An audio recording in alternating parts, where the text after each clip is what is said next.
হোসেন, বালিকা উচ্চ বিদ্যালয়। অনলাইনে ক্লাসের পক্ষ থেকে প্রত্যেককে জানাচ্ছি স্বাগত। আজকে আমরা পদার্থবিজ্ঞানের স্থিরতরিত অধ্যায়ের পর্ব 4 নিয়ে আলোচনা করব।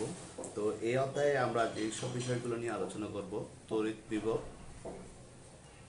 এবং পৃথিবীর বিভব শূন্য কেন এবং তড়িৎ বিভব পার্থক্য, ধারক ও ধারকত্ব নিয়ে আলোচনা করব। তো আমরা গত পর্বে যে ক্লাসগুলো দেখেছি, আজকে এই অধ্যায়ের শেষ ক্লাস আমরা আলোচনা করতেছি। তো তোমরা প্রত্যেকেই মোটামুটি তড়িৎ বিভব সম্পর্কে মোটামুটি কিছুটা ধারণা রাখো। তারপরে তোমাদেরকে আবার বলছি, শুনো একটু মনোযোগ সহকারে। তড়িৎ বিভব, তড়িৎ ক্ষেত্রের যেমন তীব্রতা থাকে তেমনি তড়িৎ ক্ষেত্রের বিভবও থাকে। তাহলে তড়িৎ ক্ষেত্র সম্পর্কে গত অধ্যায়ে আমরা মোটামুটি আলোচনা করেছিলাম। তো এই অধ্যায়ে এখন যে পর্বটা আমরা আলোচনা করতেছি সেটা হচ্ছে তড়িৎ বিভব। তাহলে বিভব দ্বারা নির্ধারিত হবে তড়িৎ ক্ষেত্র একটি আধান কোন দিকে গতিশীল হবে, বা দুটি পরিবাহক সংযুক্ত করলে কোনো পরিবাহক থেকে কোন পরিবাহকটি আধান কোন পরিবাহকের দিকে প্রবাহিত হবে। তাই এই যে অবস্থা, তা থেকে আমরা মূলত একটা সংজ্ঞা তড়িৎ বিভবের ক্ষেত্রে পেয়ে থাকি। সেটা হচ্ছে যে অসীম দূরত্ব থেকে প্রতি একক ধনাত্মক আধানকে তড়িৎ ক্ষেত্রে কোনো বিন্দুতে আনতে সম্পূর্ণ যে কাজটা বা যে পরিমাণ কাজ সম্পন্ন হয়, আর এই সম্পূর্ণ কাজ যেটা আছে, যেটা হতে হয়, সেটা ওই বিন্দু তড়িৎ বিভব। তাহলে অসীম দূরত্ব থেকে প্রতি একক ধনাত্মক আধানকে তড়িৎ ক্ষেত্রে কোনো বিন্দুতে আনতে যে পরিমাণ কাজ সম্পন্ন হয় তাকে ওই বিন্দু তড়িৎ বিভব বলে। তাহলে আমরা যদি ধরো এটা একটা আধান বিশিষ্ট কণিকা, তাহলে এর একটা প্রভাব আছে, এটা আর একটা প্লাস কিউ পরিমাণ চার্জ এখানে আছে। তাহলে এটা হলো পি বিন্দু। তাহলে এই ক্ষেত্রে এই বস্তুটাকে অসীম দূরত্ব থেকে কোন বিন্দুতে এই বিন্দুতে যদি আনতে হয়, তাহলে এই আনতে যে কাজটা হয়, মানে যে কাজটা সম্পূর্ণ করতে হয়, তাহলে এই কাজটা এখান থেকে এখানে আসতে যে কাজটা সম্পূর্ণ হয়, এই সম্পূর্ণ কাজই তাকে আমরা বলবো ওই বিন্দু, এই বিন্দুর কি তড়িৎ বিভব। তাহলে অসীম দূরত্ব থেকে প্রতি একক ধনাত্মক আধানকে পরিবাহকের খুব নিকটে যদি আনতে তড়িৎ বল বা তড়িৎ বলের বিরুদ্ধে যে পরিমাণ কাজ সম্পন্ন হয় তাকে আমরা বলবো ওই পরিবাহকের বিভব। তাহলে আমরা বিভবের সংজ্ঞা সম্পর্কে মোটামুটি ধারণা নিয়েছি। এখন আমরা এটার একটি যদি গাণিতিকভাবে এটাকে দেখাতে যাই, তাহলে আমরা সেটা বুঝতে পারবো। তাহলে এখানে যদি কিউ পরিমাণ আধান অসীম দূরত্ব থেকে কোনো ক্ষুদ্র আধান কিউকে যদি তড়িৎ ক্ষেত্র যদি কোনো বিন্দু বা পরিবাহকের কাছে আনতে যদি ডাব্লিউ পরিমাণ কাজ হয়, তবে ওই বিন্দুর পরিবাহকের বিভব হবে ভি। তাহলে V is equal to W divide by Q. তাহলে এই ক্ষেত্রে বিভব হচ্ছে ডাব্লিউ ডিভাইড বাই কিউ। তাহলে ডাব্লিউ হচ্ছে যে এই ক্ষেত্রে কাজ, আর কিউ হচ্ছে আমাদের আধান। তাহলে দুটি আহিত পরিবাহকে তড়িৎগতভাবে যুক্ত করলে কোনো দিক দিয়ে আধান প্রবাহিত হবে বা তড়িৎ বিভব দ্বারা তা নির্ধারিত হয়। তাহলে এখন এটার একটা কি হচ্ছে একক আছে। তাহলে এককটা আমরা এখন কি করব, বের করব। কিভাবে বের করব? তাহলে বিভবের একক হচ্ছে কি, তড়িৎ বিভবের একক হচ্ছে ভোল্ট। তাহলে এটা কিভাবে ভোল্ট বের করব? এখন দেখো এখানে ডাব্লিউ আছে কাজের একক, তাহলে জুল, আর আধানের একক কুলম্ব সমান সমান জুল পার কুলম্ব। তাহলে এটা জুল পার কুলম্বের পরিবর্তে আমরা সেটাকে লিখতে পারি ভোল্ট। তাহলে অসীম দূর থেকে প্রতি এক কুলম্ব ধনাত্মক আধানকে যদি তড়িৎ ক্ষেত্রে কোনো বিন্দুতে আনতে যদি 1 জুল কাজ সম্পন্ন হয়, তবে ওই বিন্দুর বিভবকে আমরা 1 ভোল্ট বলতে পারি। তাহলে এই ক্ষেত্রে আমরা ভোল্ট এর সংজ্ঞাটাও দিতে পারি। আশা করি তোমরা বুঝছো।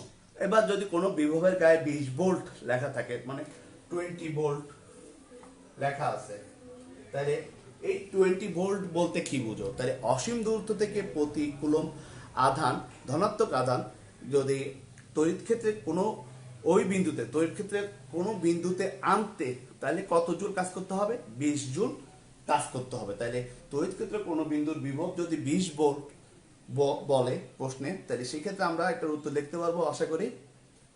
এবার তাহলে আমরা আমাদের তড়িৎ বিভব সম্পর্কে মোটামুটি কিছুটা ধারণা আমরা আশা করি পেয়েছি।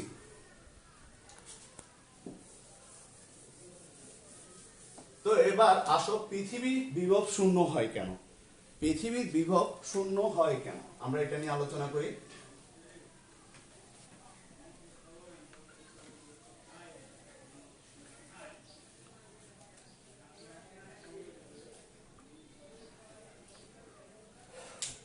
অনেক সময় এই প্রশ্নটা আমরা দেখি আসে যে পৃথিবীর বিভব শূন্য কেন, সেটা 2 নম্বরের জন্য আসে, ব্যাখ্যা করো। তাহলে পৃথিবী হচ্ছে একটি তড়িৎ পরিবাহক। কোনো আহিত বস্তুকে পৃথিবীর সাথে যুক্ত করলে, মনে করো এটা একটা আহিত বস্তু, এটাকে আমরা কি করলাম? পৃথিবীর সাথে সংযুক্ত করলাম। এই রাস্টারটাতে ধরো ধনাত্মক আধান আছে বা ঋণাত্মক আধান থাকতে পারে।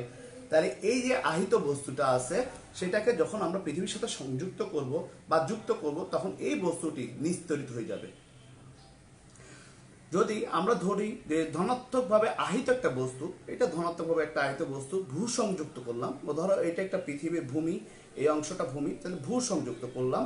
তাহলে ভূ সংযুক্ত করলে পৃথিবী থেকে যে ইলেকট্রন আছে, সেটা এই বস্তুতে এসে এই বস্তুকে কি করবে?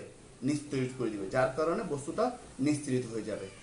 আর যদি মনে করো যে একইভাবে যদি আমরা ঋণাত্মক কোনো আহিত বস্তু, ধরো এটার একটা রাস্টারটা একটা ঋণাত্মক আহিত বস্তু, তাহলে এই ঋণাত্মক আহিত বস্তুটাকে যখন আবার ভূ সংযুক্ত, মানে এটা যদি পৃথিবীর ভূমি হয় ধরলাম আমরা, আমার হাতটা, তাহলে এটার সাথে যদি সংযুক্ত করে দিই, তাহলে এই ঋণাত্মক আধান বিশিষ্ট আহিত বস্তুটির যে ইলেকট্রনগুলো আছে, সেগুলো আবার কি করবে?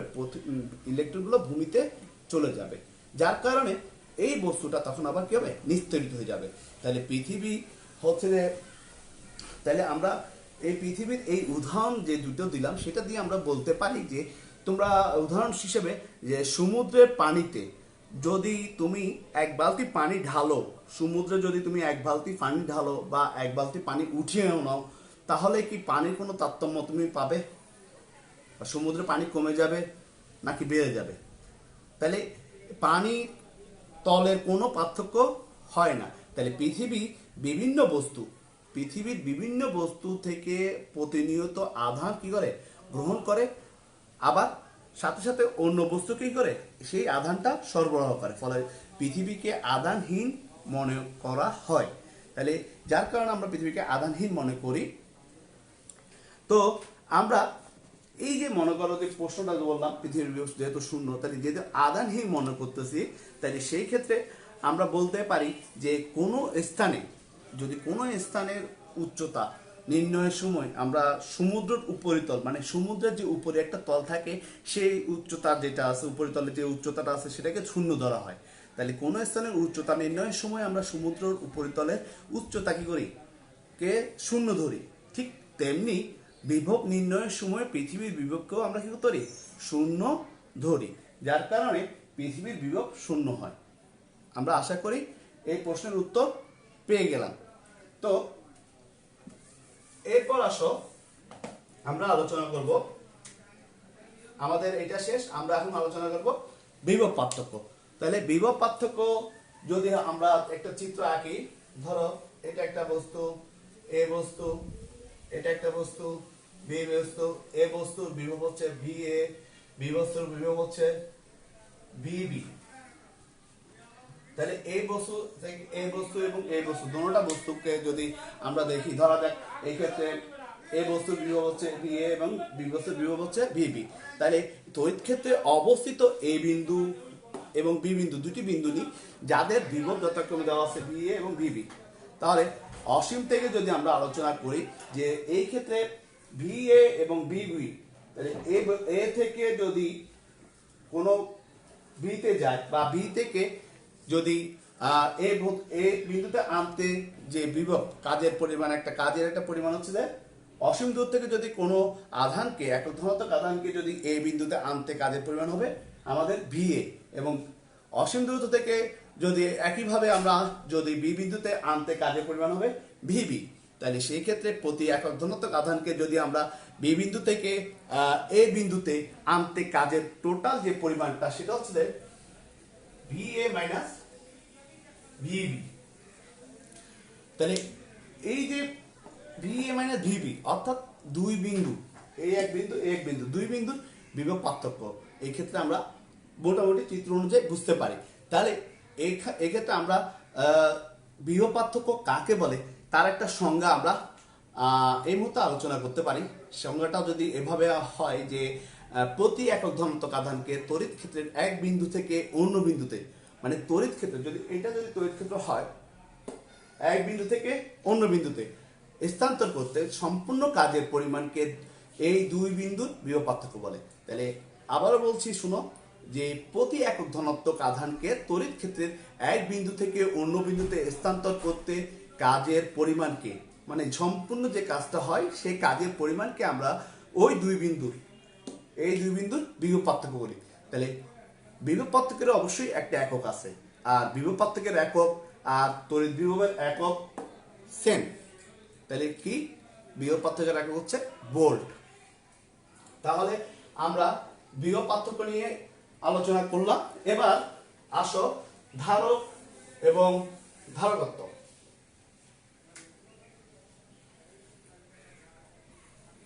ধারক তো আমরা প্রত্যেকেই মোটামুটি আমাদের কম্পিউটারের মাদারবোর্ড, হার্ড ডিস্ক অংশটা যখন খুলি, মাদারবোর্ডের পাশে অনেকগুলো ছোট ছোট নীল কালারের অনেকগুলো বোতামের মতো, ঠিক এইভাবে দেখতে মনে হয়, এইভাবে কতগুলো দেখি, এভাবে ফ্যারাডে লেখা আছে এগুলোর গায়ে। তো এই ধরনের আমরা অনেকগুলো দেখি। তো এগুলো মূলত ধারক বা ক্যাপাসিটার আমরা বলি, ইংলিশে বলা হয় ক্যাপাসিটার। তাহলে এইগুলোকে বলা হয় মূলত কি ক্যাপাসিটার, বা বাংলায় বলা হয় ধারক। ধারক শব্দ থেকে বোঝা যায় যা ধারণ করে। তাহলে কি ধারণ করে সেটা আমরা চিত্র থেকে বুঝতে পারতেছি। এখানে যদি 2FD ফারেনহাইট বা 3D আমাদের সেই ক্ষেত্রে দেখতেছি যে কি ধারকের একক হচ্ছে কি ফ্যারাড। তাহলে বেশিরভাগ ধারক সমান্তরাল পাত বা প্যারালাল হিসেবে থাকে। তাহলে বেশিরভাগ ধারকে কি সমান্তরাল পাত বা প্যারালাল হিসেবে থাকে। যদি আমরা এই ক্ষেত্রে তোমাদেরকে প্রথমে ধারকের একটা চিত্র দেখাচ্ছি। এটা হচ্ছে ধারকের বাহিরের একটা অংশ, আমরা প্রত্যেকে দেখতেছি কিনা আশা করি। তাহলে এটা হচ্ছে ধারকের কি বাইরের একটা অংশ, বা ক্যাপাসিটরের একটা বাইরের অংশ, যেটা আমরা অনেক সময় কম্পিউটারের মাদারবোর্ড খুললে ওখানে ছোট ছোট পিনের মতো দেখি নীল বর্ণের। এগুলো হচ্ছে আমাদের ধারক হিসেবে বা ক্যাপাসিটর হিসেবে আমরা এগুলোকে বলে থাকি। আর এগুলোর মান বিভিন্ন ক্ষেত্রে বিভিন্ন রকম হয়ে থাকে, হয়তো বা 2 ফ্যারাডে বা 3 ফ্যারাডে বা 4 ফ্যারাডে, এরকম বিভিন্ন ধারকের গায়ে বিভিন্ন ধরনের ফ্যারাড লেখা থাকে। তাহলে এই যে আমরা দেখলাম এই ধারকটার চিত্রটা, ঠিক এই ধারকটার এটা হচ্ছে বাইরের অংশ, ভিতরের অংশটা কিরকম হবে। তাহলে এই ধারকের ভিতরের অংশটা যদি আমি তোমাদেরকে একটু দেখাই, দেখো চিত্রের মাধ্যমে তোমাদেরকে দেখাচ্ছি। এখানে আমি দেখো 1 নম্বর চিত্রটা যেটা আছে সেটা একটু দেখো, দেখা যাচ্ছে কিনা? হ্যাঁ, দেখা যাচ্ছে। এই যে 1 নম্বর চিত্র যেটা আছে, এই চিত্রে এখানে ধারকের দুটো পাত, একটা ধনাত্মক পাত একটা ঋণাত্মক পাত, সমান্তরাল দুটো পাত এখানে দেওয়া আছে। এবং এই ক্ষেত্রে যদি আমি ব্যাটারি সংযুক্ত করি, এখানে ব্যাটারি সংযুক্ত করলাম, ব্যাটারি প্লাস পজিটিভ যে প্রান্ত আছে সেই পজিটিভ প্রান্তটা এখানে এই পাতে ধনাত্মক আধান চার্জ জমা হচ্ছে, এবং যেখানে ঋণাত্মক আধান যেটা মাইনাস পাত আছে, যে পাশে ব্যাটারি যে পাশে ঋণাত্মক আধান আছে বা ঋণাত্মক সাইন দেওয়া আছে, এই পাশে যে পাতটা আছে সেটাতে ঋণাত্মক চার্জ জমা হচ্ছে।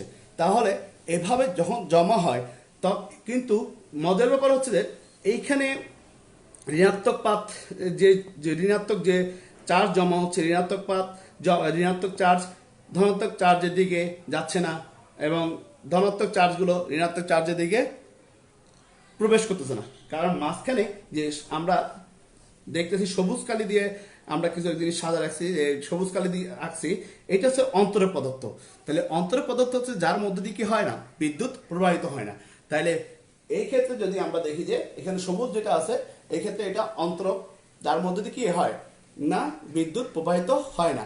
এখন যদি আমরা ব্যাটারিটাকে সরিয়ে নিই, এখানে যে ব্যাটারিটা ছিল, এখানে 2 নম্বর চিত্রতে এসে যদি ব্যাটারিটা সরিয়ে নিই, তাহলে সেই ক্ষেত্রে দেখা যাচ্ছে যে এখানে যে আধানগুলো ছিল, মানে এই ব্যাটারি সংযুক্ত থাকার সময় এখানে এই পাতে ধনাত্মক চার্জ এবং এই পাতে ঋণাত্মক চার্জ জমা হয়েছিল, সেগুলো কিন্তু পরবর্তীতে যদি ব্যাটারি সরিয়ে নিই, কিন্তু এগুলো থেকেই যাবে। এখানে যে পাত জমা আছে, এই পাতে ধনাত্মক আধান চার্জ, এই পাতে ঋণাত্মক আধান চার্জ, এগুলো কি থাকবে, এখানে পাতগুলোতে জমা থাকবে।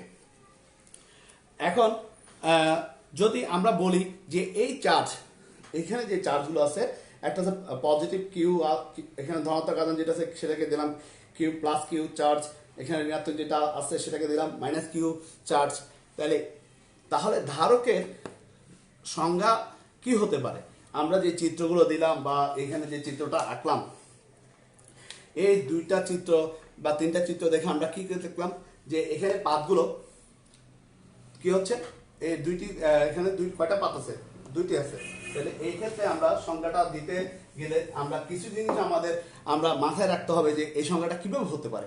তাহলে প্রথমত ধারকের সংজ্ঞা দিতে গেলে আমরা একটু দেখি কিভাবে দেওয়া যায় এই পাতগুলো থেকে। তাহলে 1, 2টি,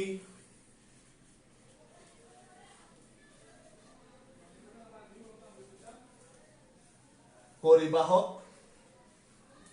পাত, এবং এই 2টি পাত কি আছে, খুব কাছাকাছি আছে না, এই 2টি পাত কি করতে হবে, তাই কাছাকাছি রাখতে হবে।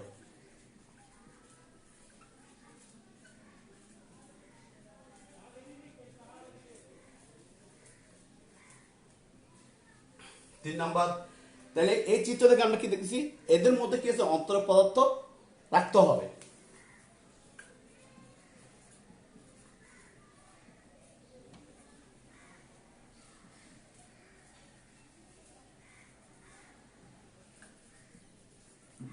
অন্তরক পদার্থ রাখতে হবে।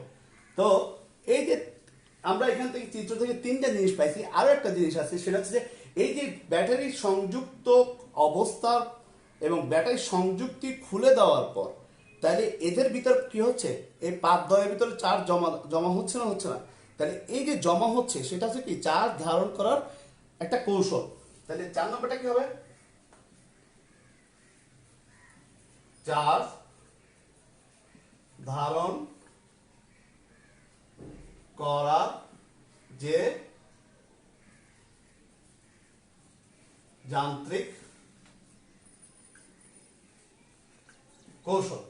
তাহলে এই ক্ষেত্রে আমরা দেখতেছি যে ধারকের সংজ্ঞাটা আমরা দিতে পারি, যেমন 2টি সমান্তরাল পরিবাহক পাত এবং এদেরকে কাছাকাছি রাখতে হবে, এবং এদের মধ্যে কি হবে, অন্তরক পদার্থ রাখতে হবে, এবং চার্জ ধারণ করার যে যান্ত্রিক কৌশল। তাহলে এই চারটা অপশন দিয়ে এবং এই চিত্র থেকে মূলত আমরা ধারকের সংজ্ঞা দিতে পারি।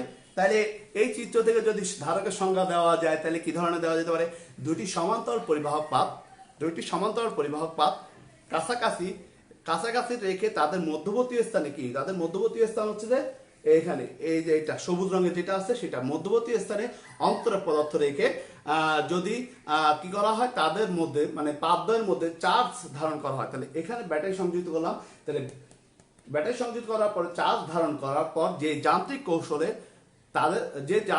তাদের ভিতরে চার্জ ধারণ থাকে বা চার্জ ধারণ করার যে যান্ত্রিক কৌশল, তাকে আমরা বলবো কি, ধারক। তাহলে আমরা আবারও বলতেছি যে ধারকের সংজ্ঞাটা কিরকম হতে পারে, যে 2টি সমান্তরাল পরিবাহক পাত কাছাকাছি রেখে তাদের মধ্যবর্তী স্থানে অন্তরক পদার্থ রেখে সেই পাতদ্বয়ের মধ্যে যদি চার্জ ধারণ করার যে যান্ত্রিক কৌশল, তাকে বলবো আমরা ধারক। ধারকের একটা বৈশিষ্ট্য হচ্ছে কি, ধারকত্ব। তাহলে ধারকের বৈশিষ্ট্য হচ্ছে ধারকত্ব। তাহলে আমরা ধারক নিয়ে কিছুটা আলোচনা আমাদের শেষ, এবং ধারকের সংজ্ঞাটা আমরা আশা করি বুঝছি। এই চারটা যে এখানে 4টা যে অপশন লিখলাম, এই 4টা অপশনের মাধ্যমে কি করতে পারবো, আমরা আমরা ধারকের সংজ্ঞা দিতে পারবো ইনশাল্লাহ। আশা করি তোমরা ব্যাপারটা বুঝছো। বইয়ে হয়তো বা বইয়ে আমি বই দেখছি হয়তো এভাবে দেওয়া নাই, কিন্তু আমি আমার মতো করে এভাবে করলাম তোমাদের সুবিধার জন্য। আসো এবার আমরা ধারকত্বের সংজ্ঞাটা কিভাবে দিতে পারি, ঠিক এই চিত্র থেকেই কিন্তু আমরা ধারকত্বের সংজ্ঞা দিব। তবে কিভাবে দিব সেটা আগে একটু মুছি।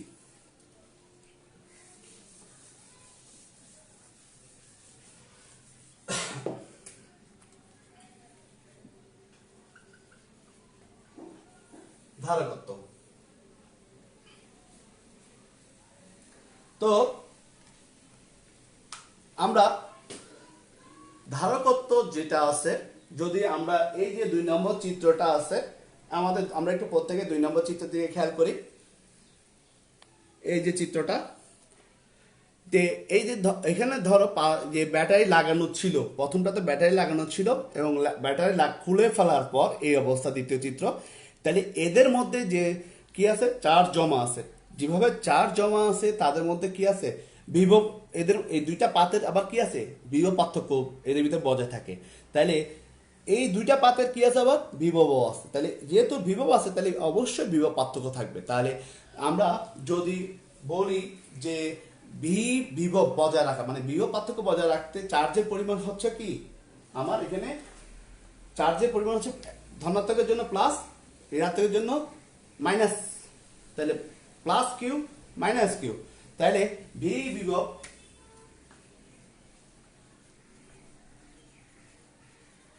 বজায়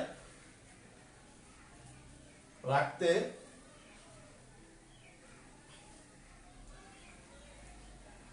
দরকারি বিভব বজায় রাখতে বা দরকারি চার্জের পরিমাণ,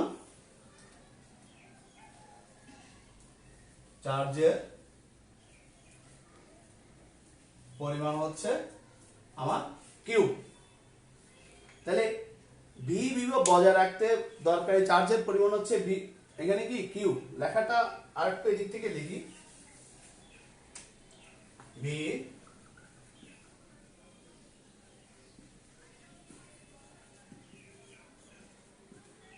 রাখতে লিখতে পারি প্রয়োজনীয় চার্জ, না প্রয়োজনীয় চার্জ হচ্ছে কিউ। ওই কথাটাও লিখতে পারি বা এটাও লিখতে পারি, বিভব বজায় রাখতে চার্জের দরকার কিউ বা বিভব বজায় রাখতে প্রয়োজনীয় চার্জ হচ্ছে কিউ। তাহলে সুতরাং একক বিভব বজায় রাখতে প্রয়োজনীয় চার্জ হবে কি, সেক্ষেত্রে আমাদের কিউ ডিভাইডেড বাই ভি। তাহলে কিউ একক বিভব বজায় রাখতে আমাদের প্রয়োজনীয় চার্জ হচ্ছে ক্ষেত্রে কিউ ডিভাইডেড বাই ভি। তাহলে কিউ ডিভাইডেড বাই ভি যে পরিমাণ চার্জ জমা করে রাখতে পারে সেটাকে বলবো আমরা কি, ক্যাপাসিটেন্স, সেটাকে বা ধারকত্ব। তাহলে এটা হচ্ছে আমাদের কি ক্যাপাসিটেন্স, সি এ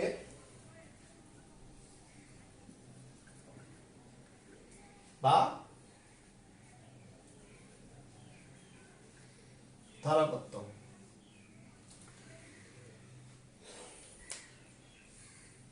তাহলে ক্যাপাসিটেন্স হচ্ছে ধারকত্ব, কে আমরা ইংলিশে বলে থাকি ক্যাপাসিটেন্স।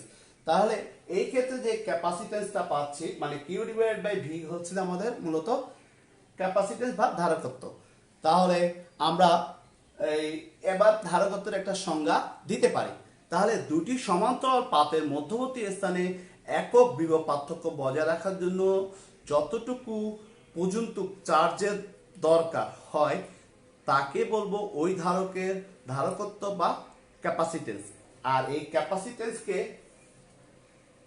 পুরোটা না লেখে বা ধারকত্বকে কি দ্বারা প্রকাশ করা হয়, সি দ্বারা প্রকাশ করা হয়। কি দ্বারা, ধারকত্বকে সি দ্বারা প্রকাশ করা হয়। মানে সি দ্বারা আমরা এখানে কুলম বুঝবো না, সি দ্বারা কি বুঝবো না, কুলম। আধানের একক হচ্ছে কুলম, ওইটাকেও সি দ্বারা প্রকাশ করা হয়। কিন্তু এই ক্ষেত্রে ধারকত্ব যেটা আছে সেটাকে আমরা বলবো ক্যাপাসিটেন্স। ক্যাপাসিটেন্স থেকে মূলত সিটা আসছে।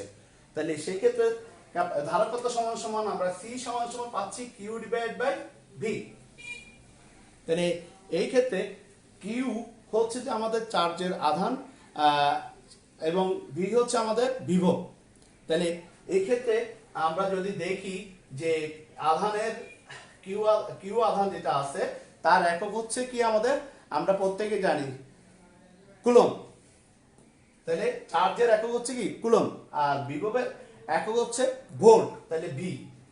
তাহলে আমরা লিখতে পারি সি পার ভোল্ট, মানে কুলম্ব পার ভোল্ট।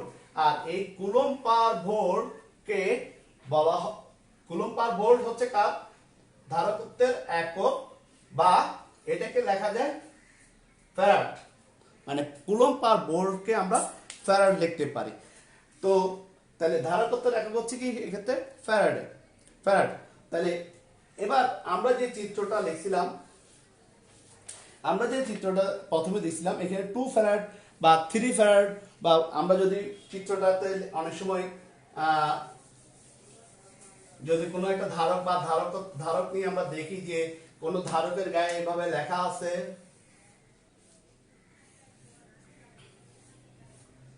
4 ফ্যারাড, এটা লেখা আছে, বা ক্যাপাসিটর হচ্ছে কি ক্যাপাসিটর দেওয়া আছে 4 ফ্যারাডের। তাহলে 4 ফ্যারাডের ক্যাপাসিটর, এটার অর্থ কি?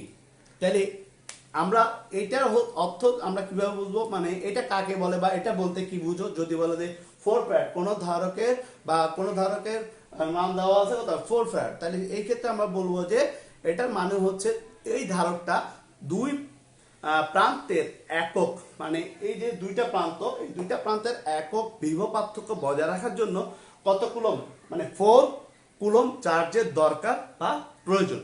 তাহলে আমরা যদি এভাবে ক্যাপাসিটরের গায়ে বিভিন্ন ধরনের ফ্যারাড লেখা থাকে 2 ফ্যারাড, এভাবে ধারকের গায়ে লেখা থাকে, তাহলে আমরা বুঝবো এটাতে কত কুলম্ব আছে, এটাতে 4 কুলম্ব আছে, আর এটাতে 2 কুলম্ব চার্জের দরকার আছে। তাহলে একটা ধারকের দুই প্রান্তের, তাহলে এক প্রান্ত দুই প্রান্ত, এগুলো ঠিক একই প্রান্ত দুই প্রান্তের বিভব পার্থক্য বজায় রাখতে এটাতে কত কুলম্ব, এটাতে 2 কুলম্ব চার্জের দরকার, আর এটাতে 4 কুলম্ব চার্জের দরকার। আশা করি আমরা আমাদের এই ক্লাসে ধারকত্ব বিষয়টা নিয়েও বুঝছি। তো আশা করি স্থির তড়িৎ অধ্যায়টার যে টপিকসগুলো তোমাদের সাথে মানে 4টা ভাগে ভাগ করে আলোচনা করেছি, আশা করি তোমরা প্রত্যেকেই বুঝছো। প্রত্যেকটাই পার্ট যদি একসাথে, মানে প্রথম দ্বিতীয় তৃতীয় চতুর্থ পর্ব, এই 4টা পর্ব যদি একসাথে তোমরা তোমার বাসায় বসে দেখো, আশা করি স্থির তড়িৎ অধ্যায়টা নিয়ে কোনো সমস্যা আর আশা করি থাকবে না তোমাদের। তো পড়ার সময় তোমরা মনোযোগী হবা এবং অনলাইন ক্লাসে প্রত্যেকে অ্যাক্টিভ থাকবা আর বাসায় লেখাপড়া করবা। আশা করি তুমি সুস্থ থাকবা এবং নিরাপদে থাকবা, এবং তুমি নিরাপদে থাকলে আমরা নিরাপদে থাকবো, বা আমাদের কাছে শুনেও ভালো লাগবে তোমরা সবাই ভালো আছো। তো এই বলে আজকে ক্লাস এখানে শেষ করছি। আসসালামু আলাইকুম রহমতুল্লাহি ওয়া বারাকাতুহু।